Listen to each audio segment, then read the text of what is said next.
National Weather Service in Peachtree City has issued a severe thunderstorm warning for southwestern DeKalb County in north-central Georgia, south-central Fulton County in north-central Georgia, northern Clayton County in north-central Georgia, until 4:45 p.m. Eastern Daylight Time. At 3:59 p.m. Eastern Daylight Time, a severe thunderstorm was located over Lakewood Park, or over Atlanta, moving east at 15 miles per hour. Hazard, 60 miles per hour wind gusts and quarter-size hail. Source, radar indicated.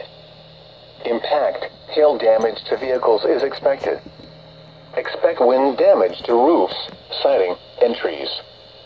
Locations impacted include Atlanta, Decatur, East Point, Forest Park, College Park, Morrow, Hapeville, Avondale Estates, Lake City, Belvedere Park, Hartsfield-Jackson Airport, Grand Park Zoo Atlanta, Candler McAfee, Rex, Sweet Auburn, Lakewood Park, Conley, East Lake, Little Five Points, and Snapfinger.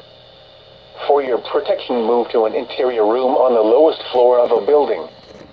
If you see wind damage, hail, or flooding, wait until the storm has passed, and then call the National Weather Service toll-free at 1-866-7-634-466 or tweet us your report at NWS Atlanta.